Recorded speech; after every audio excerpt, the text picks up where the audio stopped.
à toutes et à tous ma team, j'espère que vous allez bien.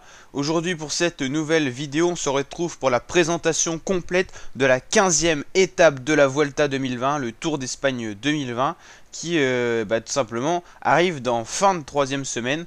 Enfin un peu moins exactement parce qu'il n'y aura que 18 étapes sur cette édition. Donc la présentation de l'étape 15, une étape de type accidenté avec quand même pas mal de côtes au programme. Ça sera pas des gros cols, donc c'est pour ça qu'on n'aura pas normalement d'attaque des favoris ni d'explication entre favoris. Mais on devrait avoir une belle échappée avec beaucoup de coureurs, une échappée bien fournie pour aller chercher une victoire d'étape au bout de quand même une longue étape de 230 km je crois, si je dis pas de bêtises.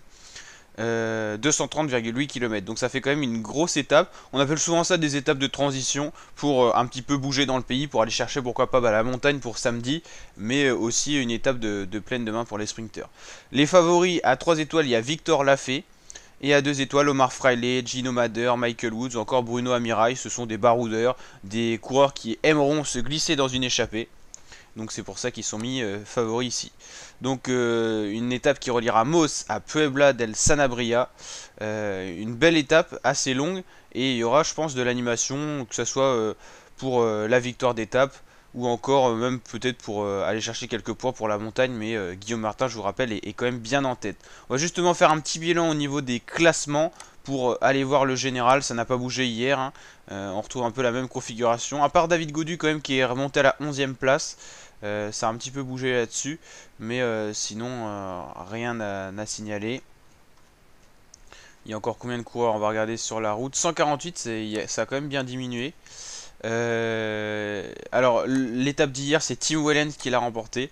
On n'a pas trop suivi hier, mais on revient en force pour aujourd'hui. Au niveau du maillot vert, Roglic est bien en tête. Meilleur grimpeur, Guillaume Martin, on l'a vu, est bien en tête. Meilleur jeune, Henrik Mas. Et meilleure équipe, Movistar devant Jumbo Visma à 8 minutes 05.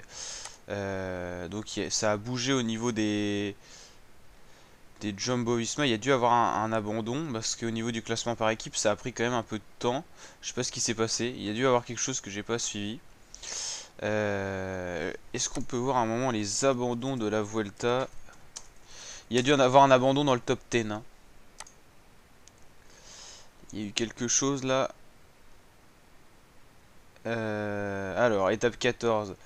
Bah non, pourtant non, pas du tout. Bah ça, il y a peut-être eu une chute ou quelque chose qui a fait perdre du temps à un coureur de la Jumbo. Parce qu'ils étaient quand même assez serrés avec la Movistar au niveau du classement par équipe.